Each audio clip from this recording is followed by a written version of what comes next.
Non, ça fonctionne. Bonjour à tous et toutes. Donc, Julien Morel-Larleux, je suis le directeur de l'Observatoire français des drogues et des tendances addictives. Donc, notre nouveau nom et notre nouvelle charte graphique que vous découvrez sur le diaporama. Alors, il y a une question de calage sur le thème de la demi-journée, de la première table ronde, pardon, de cette demi-journée, puisque pour moi, on m'avait posé la question sur addiction et psychiatrie, quelle modalité d'observation en milieu spécifique, sans directement préciser que c'était en milieu pénitentiaire. J'aurais pu me douter, vu le nom des autres intervenants, puisque Fadi Merouet était également prévu, et vu le lien que j'ai pu avoir avec le ministère de la Justice, et que j'ai toujours avec le ministère de la Justice depuis 20 ans, que c'était sur ce sujet-là qu'il fallait que j'intervienne plus spécifiquement, mais pour deux raisons, je ne vais pas le faire. La première, parce que on a ce matin une matinée consacrée beaucoup sur effectivement toute la clinique, tout le repérage, toute l'articulation entre la question des soins, des prises en charge, des diagnostics. C'est pas le rôle de l'Observatoire français des drogues et des tendances addictives. Nous, on a un groupement d'intérêt public qui travaillons donc sur la meilleure manière de documenter à destination donc des pouvoirs publics, des professionnels du champ et aussi du grand public, la question des drogues, des tendances addictives au sens large, puisque ça fait 25 ans que l'on existe, hein, mais on vient de changer de nom, et donc on a transformé le terme toxicomanie, qui a quand même été prononcé une fois ce matin, en tendance addictive, pour garder les 4 lettres au FDT, parce que c'est un sigle qui est reconnu, mais mieux marquer aussi l'évolution à la fois des connaissances et du champ, et l'élargissement de nos missions, puisque depuis 2020, maintenant, nous travaillons aussi de manière officielle sur les jeux d'argent et de hasard, nous expérimentons des recherches sur d'autres types de conduite addictive, en particulier la question de l'abus d'écran et des jeux vidéo, donc des sujets qui sont plus nouveaux dans le champ, mais qui souvent effectivement aussi s'entrecroisent avec les conduites addictives plus classiques. Deuxième élément, donc juste de contexte sur l'OFDT, donc on a un groupement d'intérêt public qui réunissons 11 départements ministériels intéressés par la thématique, la mission interministérielle de lutte contre les drogues et les conduites addictives, et la Fédération nationale des observatoires régionaux de santé, donc un groupement d'intérêt public qui réunit en fait une équipe permanente d'une trentaine de personnes, un peu moins de 30 personnes, et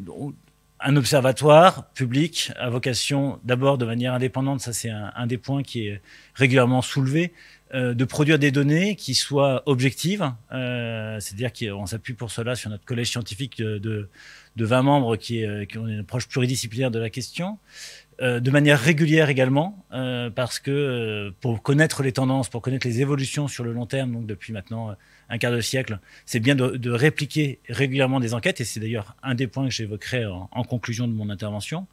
Et puis, le troisième élément qui nous paraît important dans notre rôle d'observatoire, c'est de rendre accessibles les données. Alors, on a un site internet que je remettrai à la fin, qui est ofdt.fr, c'est assez facile à retrouver, sur lequel l'ensemble de nos données sont accessibles. Donc ça, c'est un élément extrêmement important. Observer, analyser et rendre publiques nos données. Alors, sur la thématique de la table ronde, sur finalement quelle méthodologie d'enquête en milieu spécifique, telle que je l'ai comprise et telle que je vais l'aborder, j'ai pris 2 exemples en fait qui illustrent bien les méthodes de travail de l'Observatoire français des drogues et des tendances addictives, qui sont premièrement la question de la mobilisation de grosses enquêtes quantitatives, d'enquêtes en population générale, mais aussi de manière complémentaire de travailler sur des enquêtes qualitatives, mobilisant les sciences humaines et sociales pour mieux comprendre comment fonctionnent ces processus de tendance addictive, ces addictions. Donc deux enquêtes un peu, alors l'une phare de l'OFDT, puisqu'elle existe depuis 2000, c'est l'enquête Escapade, qui résulte d'un partenariat de 20 ans avec le ministère des Armées et qui permet d'interroger dans un milieu qui est spécifique, puisque c'est lors de la journée défense-citoyenneté, qui était la journée pour l'appel à la préparation de la défense, d'où le Escapade, d'interroger une génération de jeunes Français de 17 ans. Et l'âge de 17 ans, il est important parce que c'est le moment où on est en fait entre la fin de l'obligation scolaire, qui est à 16 ans, et l'entrée dans la vie active ou dans les études. Et donc c'est une enquête en population générale qui permet de toucher une génération qui est représentative des jeunes Français de 17 ans, puisqu'on touche à la fois ceux qui sont scolarisés et ceux qui sont en dehors du système scolaire. Le deuxième éclairage, et qui va plus rejoindre et faire, je pense, une transition aussi avec les deux interventions de la table ronde, c'est une année spécifique qu'on a développée dans le cadre de l'expérimentation du programme Un chez soi d'abord, qui a été évoqué ce matin, donc qui s'appelle Approche, les addictions dans le programme Un chez soi d'abord, et qui visait à connaître à la fois la situation par rapport aux addictions des personnes qui sont incluses dans le programme, donc avec une analyse quantitative des personnes qui ont été incluses dans le programme, et un deuxième volet qui était focalisé sur finalement leur vécu dans la prise en charge du programme, comment ils s'étaient effectivement retrouvés après une prise en charge longue dans ces logements. Et cette question des trajectoires et des récits de vie renverra pour une partie d'entre elles à la question de la prison. Alors, je vais très rapidement en fait revenir sur ces deux enquêtes et vous dire en fait ce qu'elles nous apprennent sur la question effectivement de l'articulation entre addiction et psychiatrie. Donc on est, je le redis, loin du champ pénitentiaire, mais je pense qu'il y a des éléments méthodologiques de ces deux enquêtes qui seront aussi source de réflexion pour nous à la fois dans la conclusion de mon intervention et dans le débat qu'on pourra avoir tout à l'heure. Alors, l'enquête Escapade, donc l'enquête sur la santé et les consommations lors de l'appel à la préparation à la défense. Donc, la dernière enquête a eu lieu en 2017, c'était le 9e volet depuis 2000, comme je le disais. Elle a permis d'interroger 39 000 jeunes Français, donc de 17 ans, Français et Françaises de 17 ans, je le précise, puisque c'est l'intérêt aussi de la journée d'appel à la défense et de la journée de défense citoyenne aujourd'hui, c'est d'interroger à la fois des filles et des garçons. Et sans vouloir trop tirer le fil, mais c'est un moment un peu spécifique quand même pour les jeunes en fin d'adolescence, puisque finalement c'est un milieu où ils sont contraints de passer au moins une journée. Certains d'entre nous ont connu les 3 jours, mais qui duraient aussi une journée à l'époque, enfin en tout cas en fin de période du service militaire obligatoire. On passe une journée où on a une série de tests qui sont passés, d'informations descendantes, et donc une fois tous les 4 ans à l'OFDT, avec le ministère des Armées, on fait passer ce questionnaire sur une période donnée. C'est ça qui est la force de cette enquête, c'est qu'elle a lieu depuis 20 ans au mois de mars. Donc on a la même modalité d'interrogation, questionnaire auto-administré et un questionnaire qui est passé au même moment dans l'année. Donc ça nous donne, en fait, ce questionnaire nous permet principalement d'interroger la question des expérimentations et des consommations donc des jeunes, mais c'est un questionnaire qui en 25 minutes permet quand même d'aborder un certain nombre de questions, et en particulier un certain nombre de questions liées à l'environnement social des jeunes, c'est-à-dire la structure de leur famille. Est-ce qu'ils vivent avec des parents qui sont séparés, avec des parents séparés? Est-ce que ils vivent avec d'autres personnes que leur famille proche dans leur foyer? La composition du foyer en lui-même, c'est-à-dire est-ce qu'il y a plusieurs chambres, est-ce que plusieurs salles de bain, est-ce qu'ils ont un écran d'ordinateur dans leur chambre? Et puis un certain nombre de questions qui sont posées dans ce qu'on appelle le questionnaire principal, le corps questionnaire, qui sont posées autour des questions de santé et de bien-être, c'est-à-dire est-ce qu'ils ont consulté un médecin dans les 12 mois qui précèdent l'enquête? Et après, donc, je vais venir de 2 questions bien spécifiques sur les pensées suicidaires et les tentatives de suicide. Et un questionnaire qui est l'ADRS, donc de 10 questions, 10 items d'auto-évaluation sur les risques de dépression.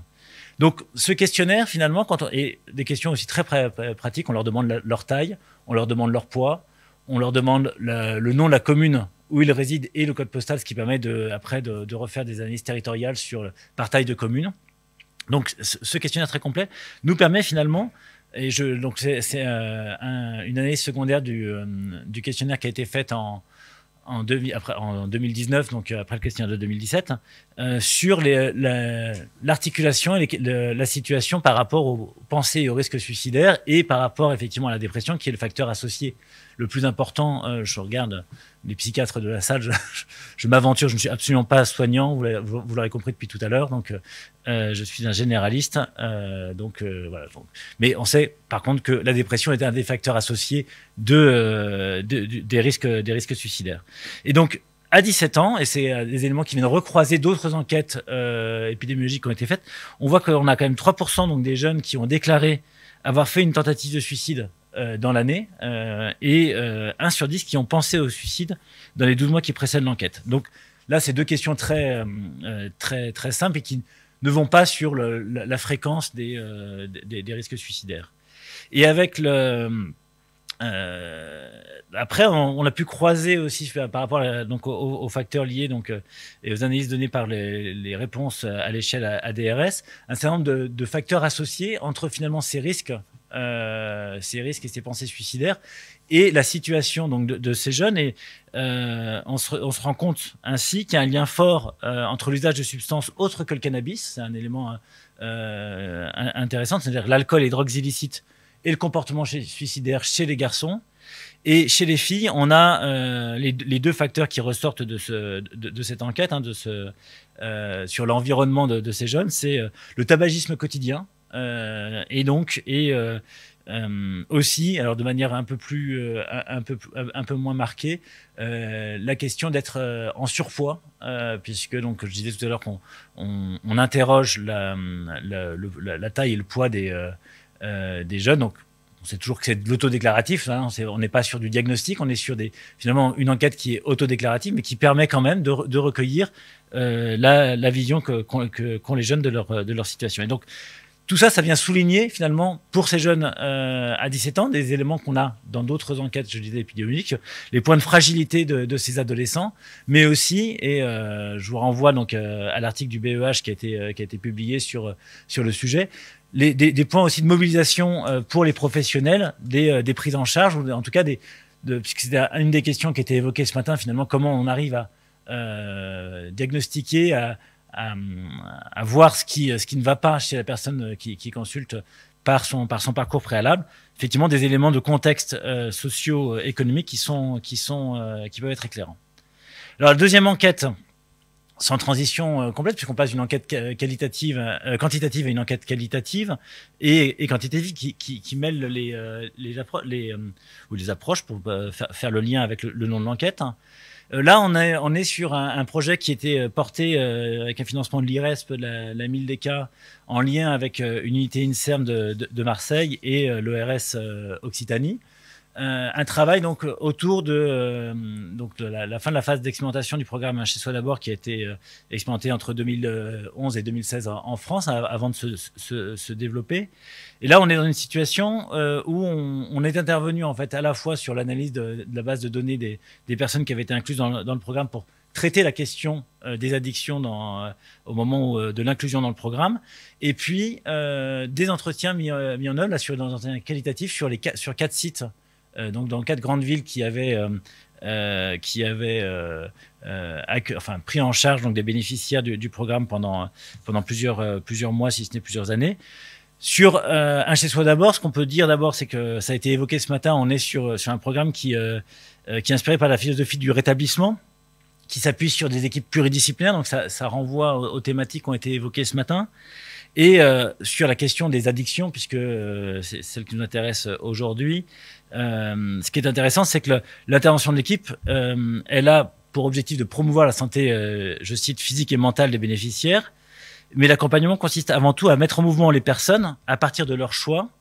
à respecter leur rythme, et donc y compris sur l'usage de substances. On l'a évoqué, c'était une des premières interventions ce matin, elle disait effectivement, est-ce qu'on commence par le sevrage, est-ce qu'on met en place la cure avant la prise en charge en psychiatrie? Non, là l'idée c'est vraiment d'accompagner les personnes, et par le logement d'abord, et non pas le traitement d'abord qui pouvait être une approche préalable. Par le logement d'abord, c'est de permettre aux bénéficiaires de construire un espace, et c'est là où le volet qualitatif de l'enquête, qui est rendu compte dans un rapport qui est publié sur notre site et dans un numéro de notre revue Tendance, donc rédigé par Maïtena Millet, Caroline Protet et Christina Diaz-Gomez, montre bien que finalement les trajectoires de vie de ces personnes vient illustrer toute la complexité, tout ce qui a été évoqué aussi ce matin. Donc ça vient en écho avec ce qui a pu être dit ce matin, et en particulier la question effectivement de l'exposition aux violences, au traumatisme dans l'enfance, mais aussi, et ça c'est un des points qui ressort, une initiation aux substances psychoactives qui est très jeune,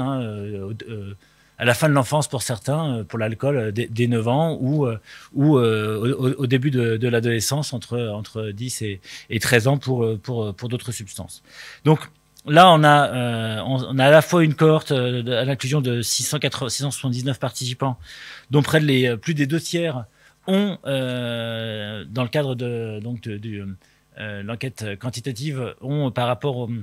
aux critères de dépistage du MINI, il y en a 527 qui ont des risques d'abus ou de dépendance aux produits. Donc on a 78% qui sont dans une situation où le rapport à une substance, et là aussi ça renvoie à d'autres chiffres qui ont été donnés ce matin. Donc on est sur